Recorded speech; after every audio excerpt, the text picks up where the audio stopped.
Radhe Radhe. Elements का नाम यहाँ पर दिया है और इसका न्यूट्रॉन।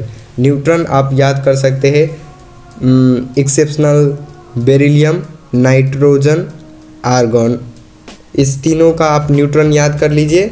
और हमें न्यूट्रॉन इवन चाहिए, इसीलिए 2 हीलियम का है तो 2 हीलियम है, इसीलिए उसका चेंज नहीं हुआ न्यूट्रॉन। जैसे प्रोटॉन है जिसका न्यूट्रॉन भी है।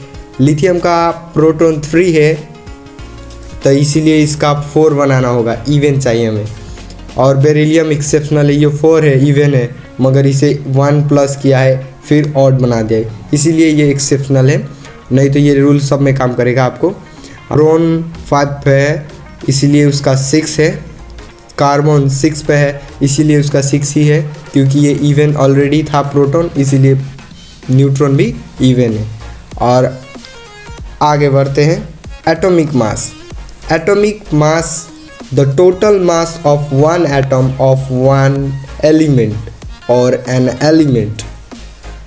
एटॉमिक मास का फार्मूला है proton plus neutron. Proton positively particles होता है एटम का और न्यूट्रॉन होता है चार्जलेस पार्टिकल। आप ये फार्मूला से अप्रोक्सीमेटली एटॉमिक मास निकाल सकते हैं, मगर एग्जैक्ट नहीं।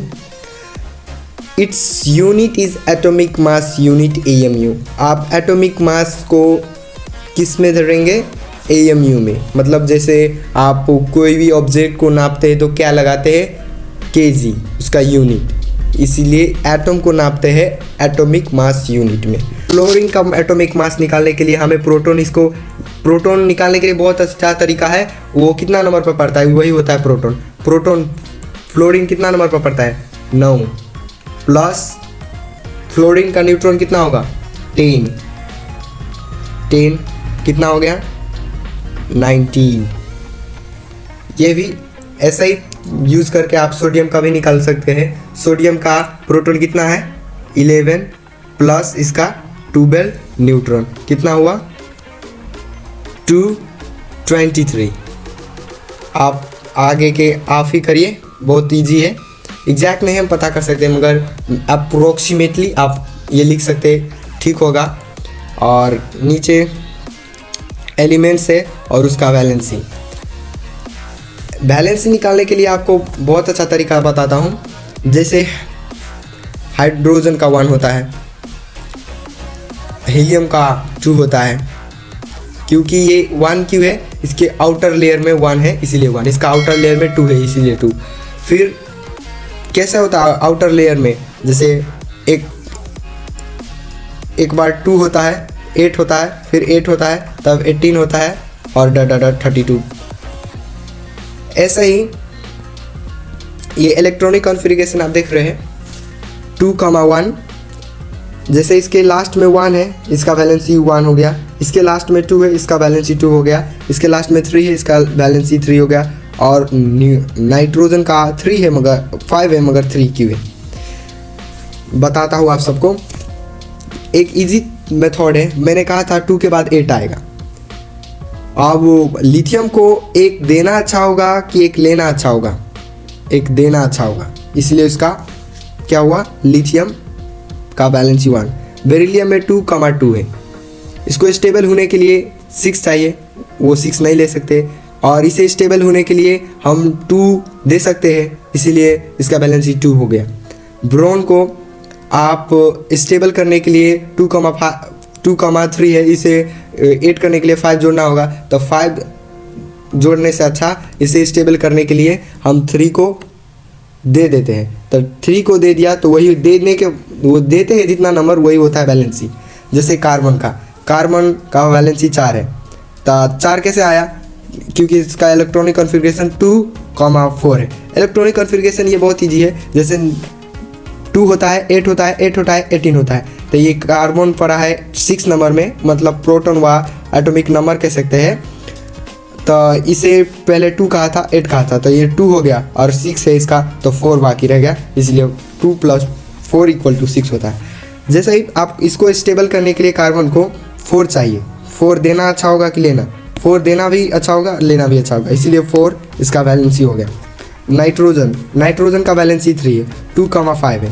2,5 है, 5 को स्टेबल करने के लिए, स्टेबल कितना पर होता है ये 8 पर होता है स्टेबल, तो 5 को स्टेबल करने के लिए 8 बनाने के लिए 3 चाहिए, तो इसीलिए इसका नाइट्रोजन का 3 चाहिए, वही हो गया इसका वैलेंसी। ऑक्सीजन में आते हैं 2 इसका वैलेंसी है, और ये 2,6 इलेक्ट्रॉनिक कॉन्फ़िगरेशन है क्योंकि ये 8 है प्रोटॉन और एटॉमिक नंबर कह सकते हैं आप। ये 6 को 8 लाने के लिए 2 प्लस करना होगा, इसलिए 2 इसका वैलेंसी हो गया। और फ्लोरीन 1 है इसका वैलेंसी 2,7 है, तो इसे स्टेबल होने के लिए कितना चाहिए 1 चाहिए। और आगे बढ़ते हैं, नियॉन का 0 है क्योंकि ये स्टेबल है 2,8, 8 लास्ट में होगा उसका मतलब स्टेबल है, 2 भी स्टेबल है, 8 भी स्टेबल है, 8 भी स्टेबल है और 18 भी स्टेबल है, तो ये 2,8 है, ये स्टेबल है, जो स्टेबल है उसका वैलेंसी 0 होता है।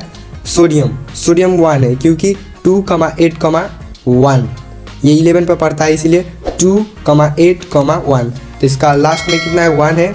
हमें इस स्टेबल करने के लिए इसे 1 देना अच्छा होगा कि देना ही अच्छा होगा, तब स्टेबल हो जाएगा, क्योंकि हम दे सकते हैं स्टेबल करने के लिए 1 दे सकते हैं स्टेबल करने के लिए। और मैग्नीशियम का 2,8,2 है, तो इसे स्टेबल करने के लिए हमें 2 देना अच्छा होगा, इसीलिए इसका बैलेंस 2 हुआ।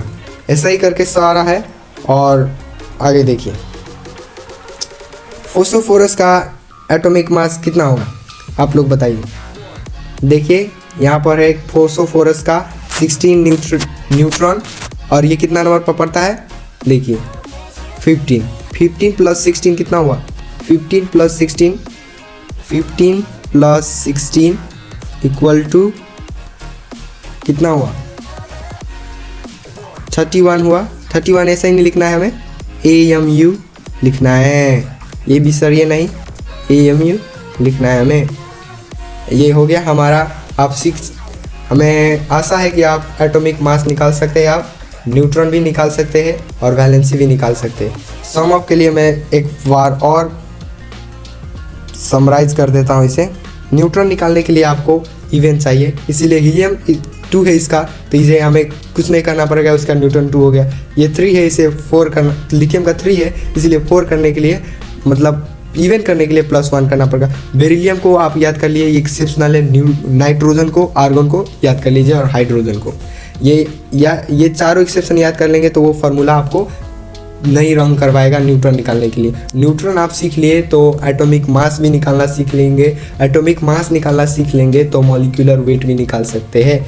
और वैलेंसी बहुत ईजी है, मैंने ये मेथड से आप बहुत अच्छे से वैलेंसी निकाल सकते हैं। जैसे कि बेरिलियम का 2,2 है, इसे 2,2 है, ये 4 नंबर में पड़ता है, इसलिए तो इसे स्टेबल होने के लिए ये 2 चाहिए या 8 चाहिए, क्योंकि 2,8,8 ये इसका स्टेबल रूल है।